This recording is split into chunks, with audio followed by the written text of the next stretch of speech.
I would like to talk about two different types of humor.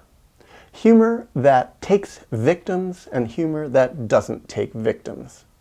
My introduction to humor in my life was my father. My father just was naturally funny. He had a funny bone. He could make people laugh. He could make me laugh. There was just something that he understood about the subject of irony.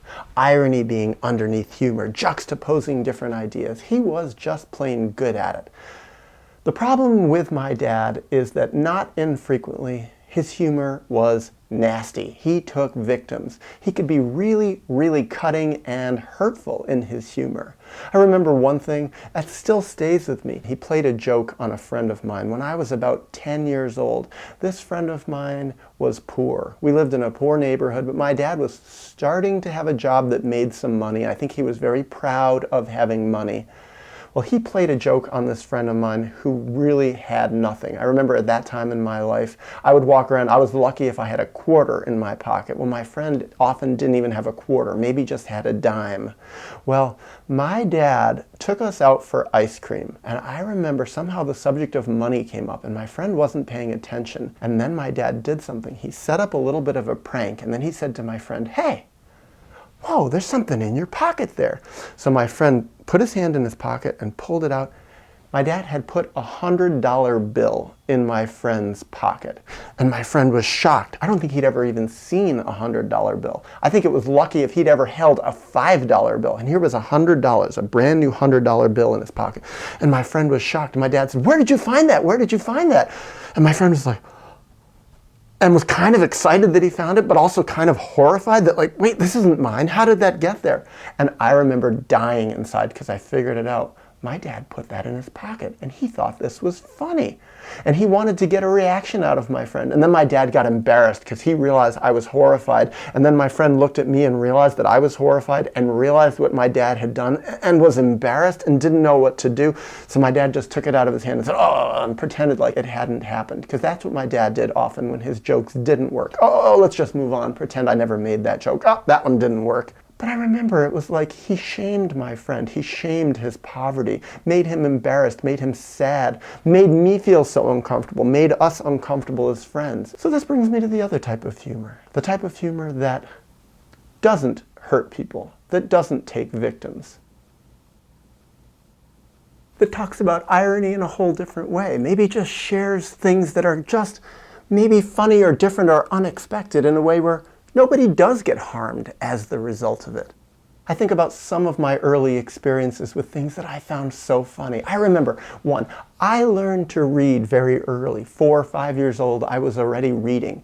Well, I remember one time we were traveling somewhere. We were going on a road trip, maybe down to New York City from where I lived in upstate New York. And we stopped at a rest area. And I was just old enough to be able to go into the bathroom by myself. And I went into the restroom stall and I closed the door. And there was all these words written there. And I was a little boy, was like, ooh, I want to make sense of it. So I remember trying to read what was on the restroom wall.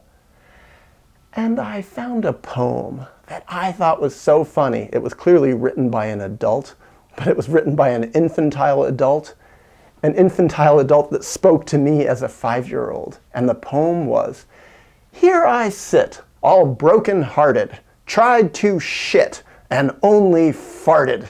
And I remember thinking that was the funniest thing I had ever heard. And I came out and I told it to my parents. And they didn't think it was that funny. They were like, "Oh God, what have we here? We've created a monster by teaching him to read so early."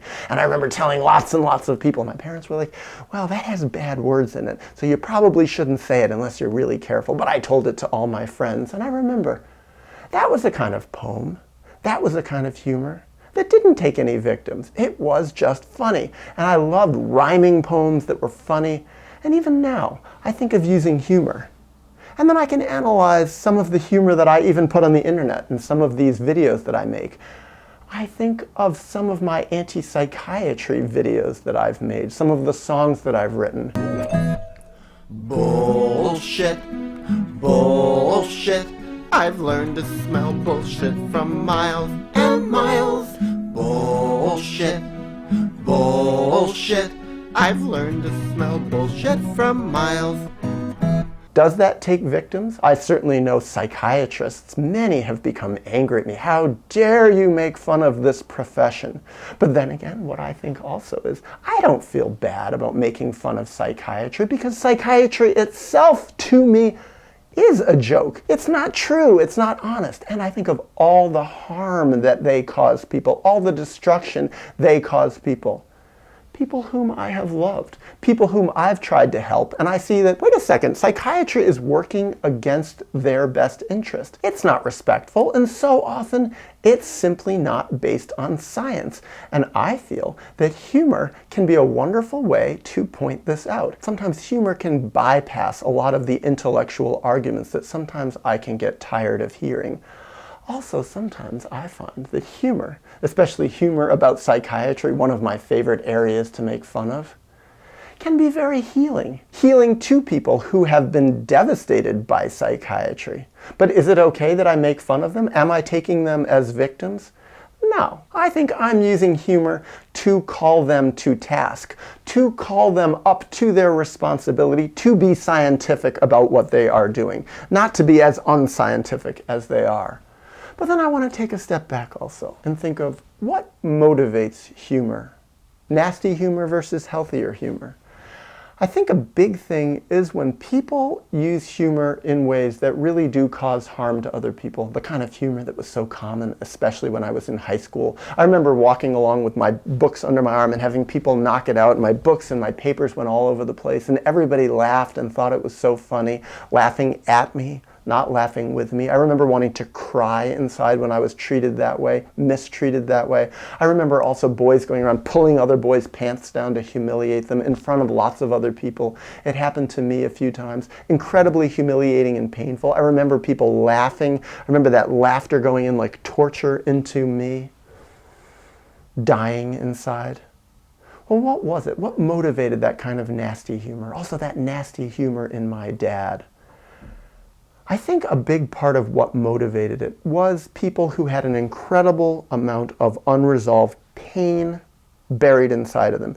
Pain of the traumas that they had suffered. Pain that they weren't able to access and deal with. Often pain coming right out of their own families of origin. My dad himself was a tormented boy. Back when he was a kid, he was tormented, unloved, disrespected, not cared about, abandoned in so many different ways by his parents. And he never learned how to deal with it, never learned how to grieve it or process it. And yet it stayed inside of him, smoldering in torment. And one of the ways that he dealt with a lot of that pain, not healed it by any means, but just at least helped keep it at bay, was by using it, converting it into humor, to torment other people. He thought it was funny to watch other people suffer in the ways that he had suffered. He did it to me. He made humor and jokes about me that tormented me. And for me, that's a real key. Also with those boys, girls sometimes, who were so nasty in school, so nasty in high school, really taking victims with other people. They were acting out their unresolved traumas. They were acting out the humiliations that had been done to them by humiliating other people. And that's a humor that no longer I find funny. It causes me to feel pain. Instead of laughing at the people who are suffering, laughing at the butts of their practical jokes, I feel empathy for those people because it reminds me of the things that I have gone through, the suffering that I have gone through in my life. And yet, humor can still remain. Humor can still be funny. Irony is still there. And humor that doesn't take victims, can actually be a wonderful part of the healing process. I think that's another thing, too, that I've seen. Grieving, converting all these deep, painful feelings, the suffering that we have, the post-traumatic feelings that we have, grieving converts this suffering into integration and into meaning. But I think real healthy laughter can do that also. And I think it's one of the most wonderful parts of the healing process, to be able to laugh at the ironies of life, and sometimes to laugh at our own inconsistencies, laugh at our own foibles, or to just laugh at the foibles of the world.